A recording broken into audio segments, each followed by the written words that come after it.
Hi friends, చూడండి మా రైతన్న అయితే ఇప్పుడైతే ఏం చేస్తున్నాడో మీకైతే దగ్గర ఉండి చూపిస్తాను ఫ్రెండ్స్. చూడండి ఫ్రెండ్స్ మా రైతన్న అయితే ఎంత చక్కగా పొలాన్ని సెక్కుతున్నాడో మీకైతే దగ్గర ఉండి చూపిస్తున్నాను ఫ్రెండ్స్.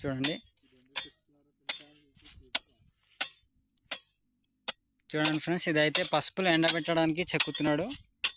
మీకైతే పసుపులు ఏ విధంగా ఎండబెడతారు, ఏ విధంగా ఉడకబెడతారు అన్నీ చూపిస్తాను ఫ్రెండ్స్ నా వీడియోలో. చూడండి, ఇదైతే చెక్కిన తర్వాత ఈ విధంగా ఉంటుంది. ఈ గడ్డి అనేది తుడుస్తాడు ఫ్రెండ్స్, తుడిసి జల్లేస్తాడు, అప్పుడు బాగుంటుంది. చూడండి మా రైతన్నైతే ఈ పొలం మొత్తం చెక్కుతాడు ఫ్రెండ్స్. అందుకైతే పసుపు ఎక్కువ ఉంది కాబట్టి మొత్తం చెక్కుతాడు. చూడండి మీకైతే ఏ విధంగా చెక్కుతున్నాడో మీకైతే చూపిస్తున్నాం.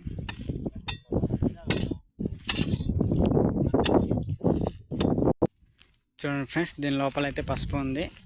ఇదైతే గొడ్లు తొక్కకుండా మొత్తం అడ్డున్నారు ఫ్రెండ్స్. మా అయితే ఈ విధంగా అడ్డుతారు. చూడండి, ఇక్కడ తెచ్చి పెట్టున్నారు.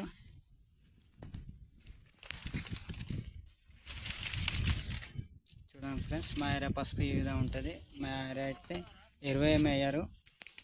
చాలా బాగుంటాయి ఫ్రెండ్స్ పసుపు. చూడండి, చాలా బాగుంటాయి పసుపు మా ఏరియాని. సరే ఫ్రెండ్స్, నా వీడియో నచ్చినట్లయితే లైక్ చేయండి, ఫాలో చేయండి, మర్చిపోద్దు. Bye friends.